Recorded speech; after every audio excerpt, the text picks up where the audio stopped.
आप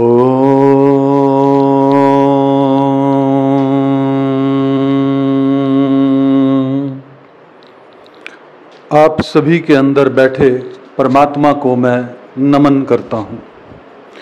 आइए जानते हैं शिव पुराण की रुद्र संहिता के इस भाग में ऋषि मुनि हमें क्या समझाना चाहते हैं। मेना और हिमालय की बातचीत, पार्वती तथा हिमवान के स्वप्न तथा भगवान शिव से मंगल ग्रह की उत्पत्ति का प्रसंग। ब्रह्मा जी कहते हैं, नारद, जब तुम स्वर्ग लोक को चले गए तब से कुछ काल और व्यतीत हो जाने पर एक दिन मैना ने हिमवान के निकट जाकर उन्हें प्रणाम किया। फिर खड़ी हो वे गिरी कामनी मेना अपने पति से विनय पूर्वक बोली। मेना ने कहा, प्राणनाथ, उस दिन नारद मुनि ने जो बात कही थी उसको स्त्री स्वभाव के कारण मैंने अच्छी तरह से समझा। मैंने तो यह प्रार्थना की है कि आप कन्या का विवाह किसी सुंदर वर के साथ कर दीजिए। वह विवाह सर्वथा अपूर्व सुख देने वाला होगा। गिरजा का वर शुभ लक्षणों से संपन्न और कुलीन होना चाहिए। मेरी बेटी मुझे प्राणों से भी अधिक प्रिय है। वह उत्तम वर पाकर जिस प्रकार भी प्रसन्न और सुखी हो सके वैसा कीजिए।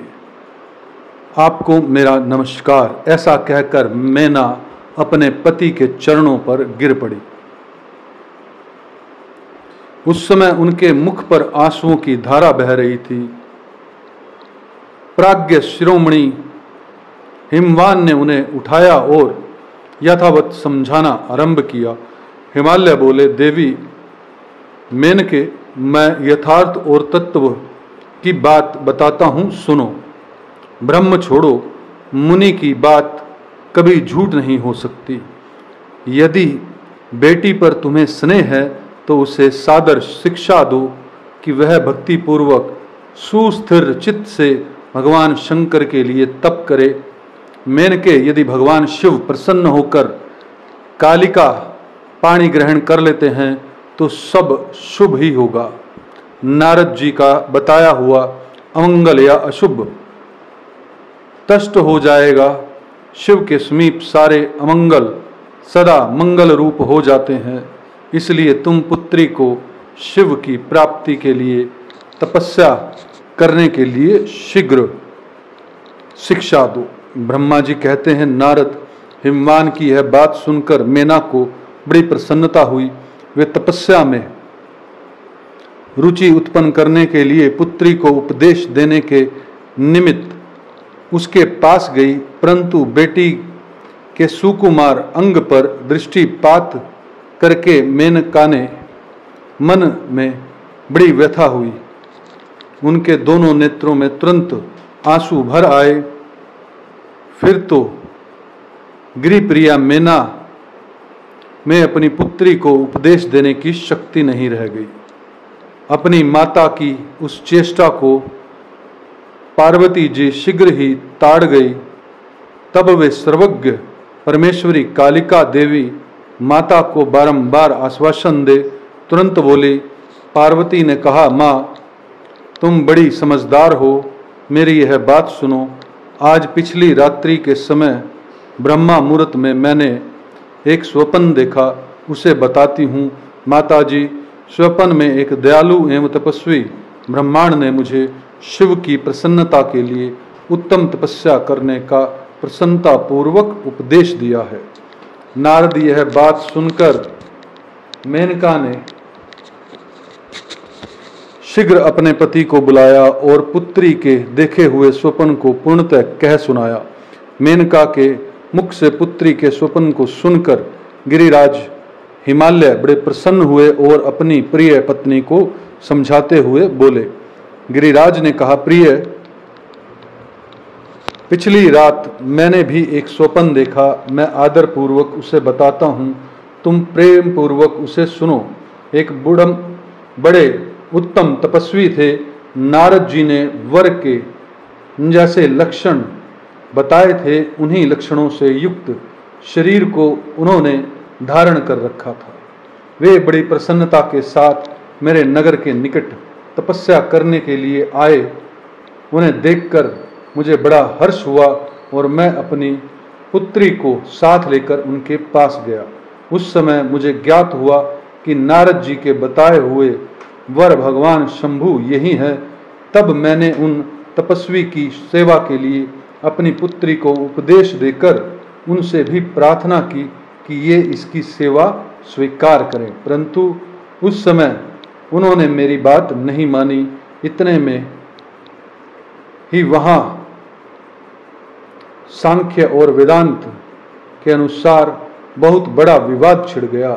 तदंतर उनकी आज्ञा से मेरी बेटी वहीं रह गई और अपने हृदय में उन्हीं की कामना रखकर भक्ति पूर्वक उनकी सेवा करने लगी। सुमुखी यही मेरा देखा हुआ स्वप्न है जिसे मैंने तुम्हें बता दिया है। अतः प्रिय, मैंने कुछ काल तक इस स्वप्न के फल की परीक्षा या प्रतीक्षा करनी चाहिए। इस समय यही उचित जान पड़ता है। तुम निश्चित समझो, यही मेरा विचार है। ब्रह्मा जी कहते हैं, मुनीश्वर नारद ऐसा कहकर गिरिराज हिमवान और मेनका का शुद्ध हृदय से उस स्वप्न के फल की परीक्षा एवं प्रतीक्षा करने लगे। देवर्षि शिव भक्त शिरोमणि भगवान शंकर का यश परम पावन मंगलकारी भक्ति वर्धक और उत्तम है। तुम इसे आदरपूर्वक सुनो। दक्ष यज्ञ से अपने निवास स्थान कैलाश पर पर्वत पर आकर भगवान शंभु प्रिया विरह से कातर हो गए और प्राणों से भी अधिक प्यारी सती देवी का हृदय में चिंतन करने लगे। अपने पार्षदों को बुलाकर सती के लिए शोक करते हुए उनके प्रेम वर्धक गुणों का अत्यंत प्रीतिपूर्वक वर्णन करने लगे। यह सब उन्होंने सांसारिक गति को दिखाने के लिए किया। फिर गृहस्थ आश्रम की सुंदर स्थिति तथा नीति रीति का परित्याग करके वे दिगंबर हो गए और सब लोगों में उन्मत्त की भांति भ्रमण करने लगे। लीला कुशल होने के कारण विरह की अवस्था का प्रदर्शन करने लगे।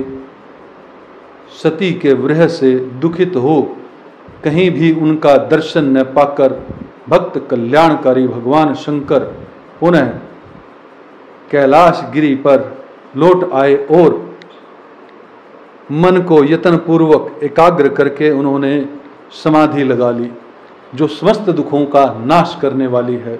समाधि में वे अविनाशी स्वरूप का दर्शन करने लगे। इस तरह तीनों गुणों से रहित हो वे भगवान शिव चिरकाल तक सुस्थिर भाव में समाधि लगाए बैठे रहे। वे प्रभु स्वयं ही माया के अधिपति निर्विकार परब्रह्मा है। तदंतर जब असंख्य वर्ष व्यतीत हो गए तब उन्होंने समाधि छोड़ी। उसके बाद तुरंत ही जो चरित्र हुआ उसे मैं तुम्हें बताता हूँ। भगवान शिव के ललाट से उस समय श्रम जनित पसीने की एक बूंद पृथ्वी पर गिरी और तत्काल एक शिशु के रूप में परिणत हो गई। मुने उस बालक के 4 भुजाएं थी, शरीर की कांति लाल थी और आकार मनोहर था। दिव्य द्युति से दीप्तिमान वह शोभाशाली बालक अत्यंत दुस्सह तेज से संपन्न था। तथापि उस समय लोकाचार प्रायण परमेश्वर शिव के आगे वह साधारण शिशु की भांति रोने लगा। यह देख पृथ्वी भगवान शंकर के भय से मान उत्तम से बुद्धि विचार करने के पश्चात सुंदर स्त्री का रूप धारण करने लगी करके वहीं प्रकट हो गई। उन्होंने उस सुंदर बालक को तुरंत उठाकर अपनी गोद में रख लिया और अपने ऊपर प्रकट होने वाले दूध को ही स्तन्य के रूप में उसे पिलाने लगी। उन्होंने स्नेह से उसका मुंह चूमा और अपना ही बालक मान हंस हंस कर उसे खिलाने लगी। परमेश्वर शिव का हित साधन करने वाली पृथ्वी देवी सच्चे भाव से स्वयं उसकी माता बन गई। संसार की सृष्टि करने वाले परम कोतकी एवं विद्वान अंतर्यामी शंभु वह चरित्र देखकर हंस पड़े और पृथ्वी को पहचान कर उनसे बोले, धरणी तुम धन्य हो, मेरे इस पुत्र का प्रेम पूर्वक पालन करो। यह श्रेष्ठ शिशु मुझ महातेजस्वी शंभु के श्रम जल से तुम्हारे ही ऊपर उत्पन्न हुआ है। वसुधे यह प्रियकारी बालक यद्यपि मेरे श्रम जल से प्रकट हुआ है, तथापि तुम्हारे नाम से तुम्हारे ही पुत्र के रूप में इसकी ख्याति होगी। यह सदा त्रिविध तापों से रहित होगा, अत्यंत गुणवान एवं भूमि देने वाला होगा। यह मुझे भी सुख प्रदान करेगा, तुम इसे अपनी रुचि के अनुसार ग्रहण करो। ब्रह्मा जी कहते हैं, नारद